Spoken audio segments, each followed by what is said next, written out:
Okay, family. Today we're going to be preparing some fresh beets.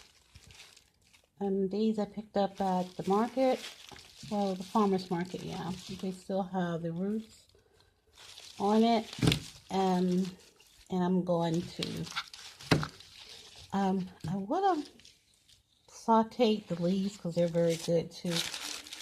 But I didn't get a chance to cut them off and then put them in a separate bag so they can freeze. So they kind of start drying on me, and I can't bring those back. And I didn't purchase enough this time for the little ones. I may have just a couple that can be left to saute, and some garlic, kind of saute it like spinach. Some garlic if you want. If you get the leaves, they're perfectly fine. But I don't think I'm gonna have enough leaves to do that.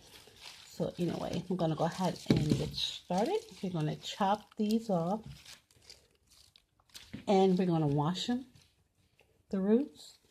And then we're gonna cut the tail off, and we're gonna cut this part off and wash it real good. And we're gonna put it in some water and boil for 10 to 15 minutes. Okay, so that's all done, and I have this one.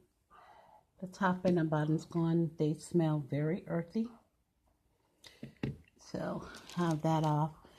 I got these, like I said, they do color and stain everything, so you may want to use a plastic dark cutting board. And I have on a jacket. It's a little chilly in the kitchen. I have the heat on 66. I don't like to turn the heat up too hot because then I get warm when I'm cooking. So I just kind of, my hands are ashy. Forgive my hands. So I just kind of throw on a jacket around the house. So I'm going to sit these down in some water with some salt on it. The salt is going to bring that the dirt and everything down to the bottom. And we're going to let that soak for about 10-15 minutes, but you won't miss a second. So we have that over in a sink basin, and we're going to let that soak. So you can see the water is going to turn red as well. It is a beet.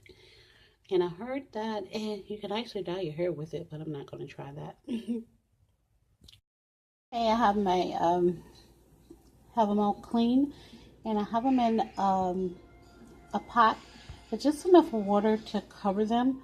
I'm going to go ahead and put them on the stove, and I think I want to cook them till they start boiling for about 5 minutes and see if that will peel off, because I don't want to do all the water out, because once I peel them and slice them, then I want to put them back in so I can actually have the beet juice to drink it, or either make a thickening over on top of the beets.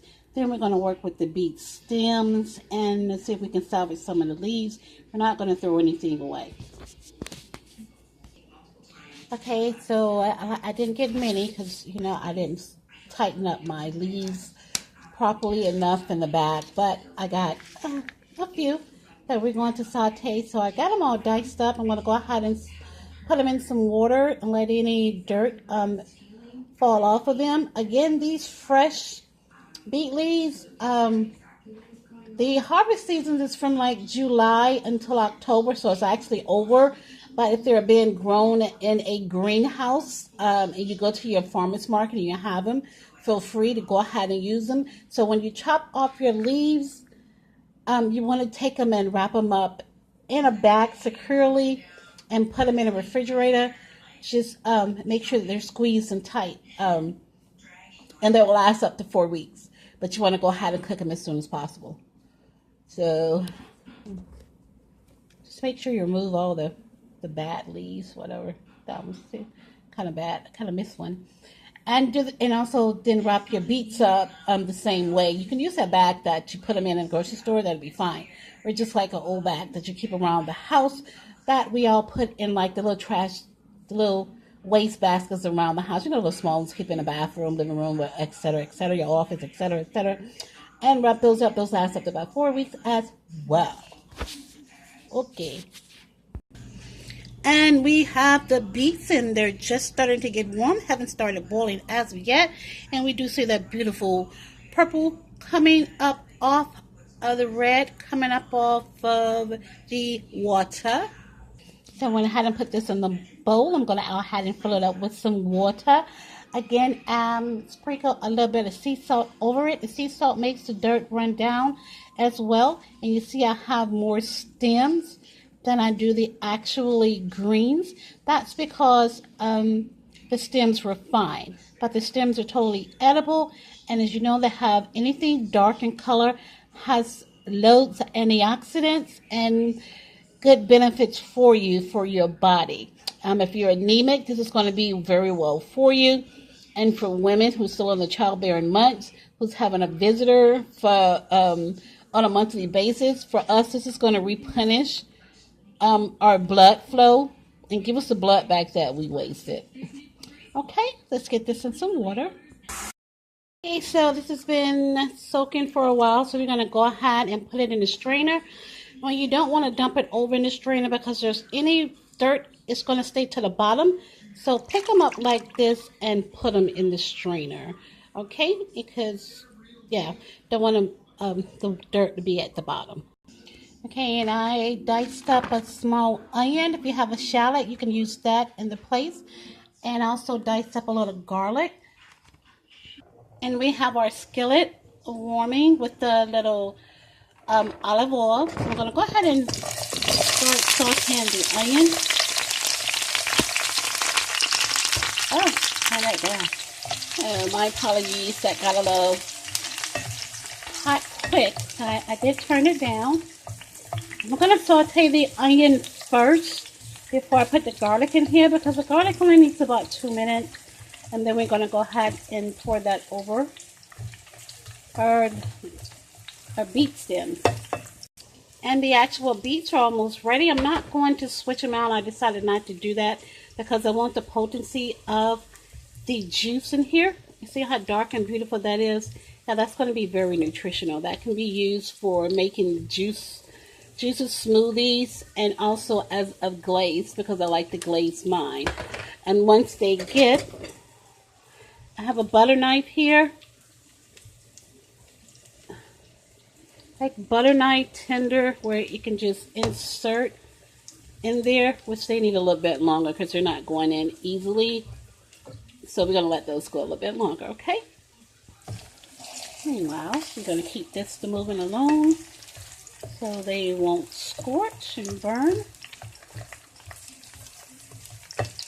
And I do like a little crunch to my onions, so I'm going to go ahead and pour my garlic over in here at this point. And the best thing about these portable cutters is that you can pick them up and just toss them over in like so.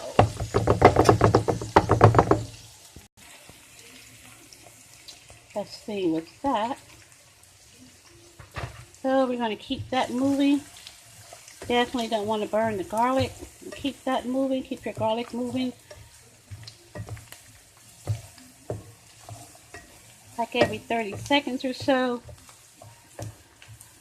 I'm just going to keep it moving for a while. Then I'm going to go ahead and put mine over in it. Okay, then we have the aftermath here. And I just put it back over in the bowl for any excess water. So it won't be spilling all over your nice dry kitchen floor. Okay, I'm going to go ahead and bring it over. I'm going to go ahead and get that dumped in.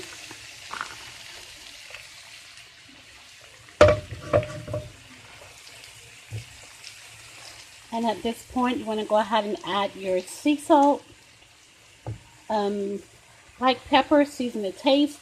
If you want to add some champagne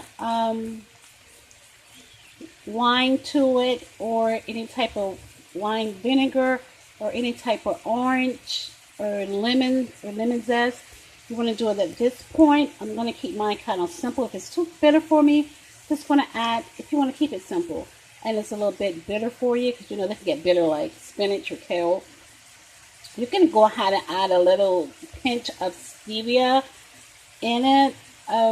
Yes, just to knock the bitter taste off. But I'm going to stir this. So we got that all stirred up, and you shouldn't need to add any water. It should make its own water. But if you need, just add like a spoonful at a time. Okay, and we're going to check on our beets, see if they're ready to peel. I tried the knife test. Looks like it needs to go a little bit longer. I don't want mine to go through tender. I like mine tender. Yeah.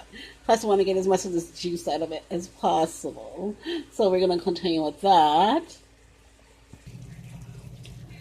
Okay, so I did go ahead and add about 2 tablespoons of water in here because we are doing mostly the beet stems and they're going to take a bit longer to get tender, kind of like kale. But if it's just mostly the beet leaves, it would have been done already. They kind of go like spinach and they're absolutely delicious, I promise you. So we're going to continue to let that saute. Okay, around 15 minutes later, they're done, fork tender and ready to serve. Now we're going to remove the beets from the heat. What you're going to need are these to lift them up and put them in something to let them cool. Preferably a plastic or metal strainer. That way the air goes through and they cool quickly. You can also pop in a refrigerator or freezer for a few minutes if you're preparing dinner and you can't wait. Okay?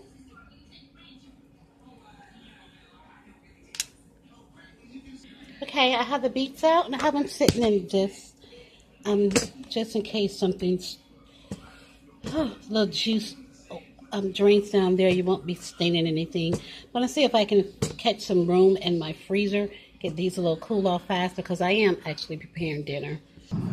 I was able to find a spot in the freezer, so I'm going to let those cool off for about 5-10 minutes. And I turned the beet juice off.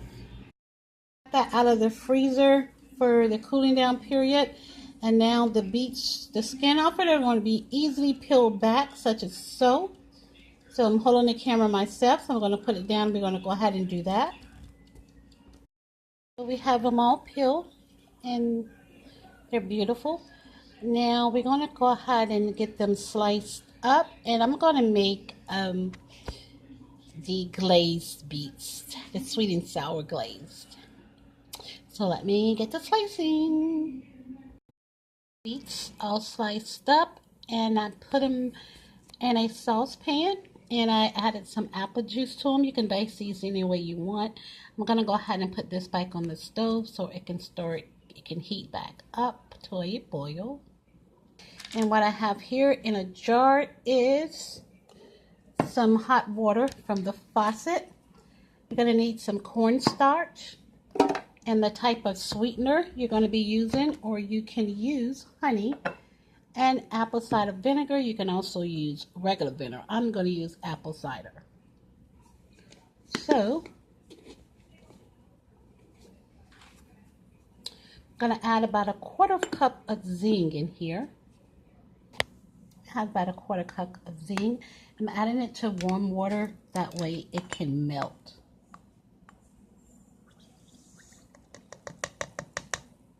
I'm going to add a teaspoon of cornstarch, and you can do this to taste. You just keep tasting it and adding, but you don't want to add too much because you can't take away, but you can always add. I'm going to add a tablespoon of cornstarch, and I'm going to add a 1/2 teaspoon, well, 1 teaspoon of the apple cider vinegar, and a tablespoon of the cornstarch, and then I'm going to mix it up. Make sure you shake your apple cider vinegar up if you're using the organic. And we have the cornstarch. I like mine a little thick because I like that thick glaze. And we're just going to whisk it like you would do some eggs. Okay, there you have it. And we have that all whisked. And we're just waiting for our beets to come back up to a rapid boil. Then we're going to pour that over and let it simmer and marry until we get that beautiful glaze. Then we're going to do a taste test to make sure it's to the consistency and the tasting of our taste bud that we require or we like. Okay, our beets is back boiling. We're going to go ahead and pour over our ingredients in it. Let's add that thickener in it. I need to get a spoon. Okay, got the wooden spoon. Let's stir. It's not thick enough, then just add a little bit more cornstarch.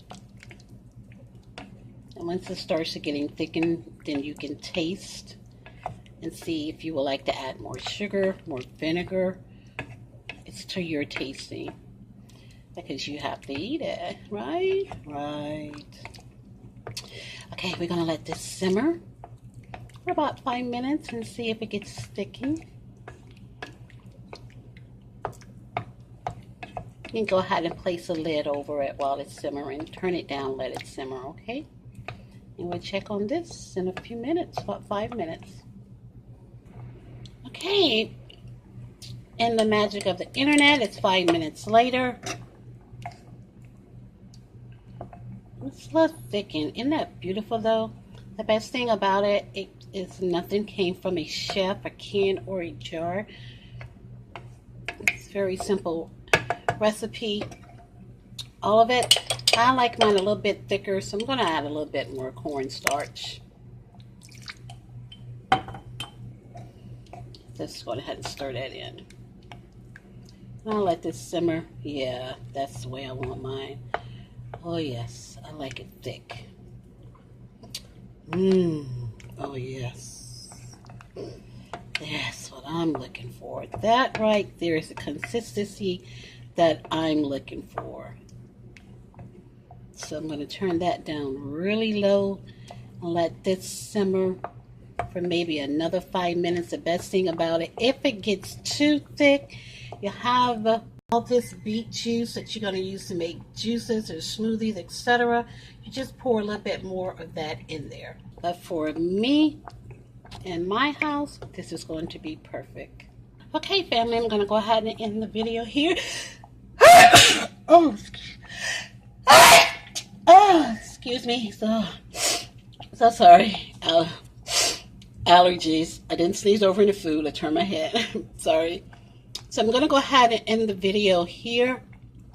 And please, if you like this, I'm sorry that it was so long, but I wanted to go from beginning to end in case you're a beginner, or I just want to get everything as much as possible in there.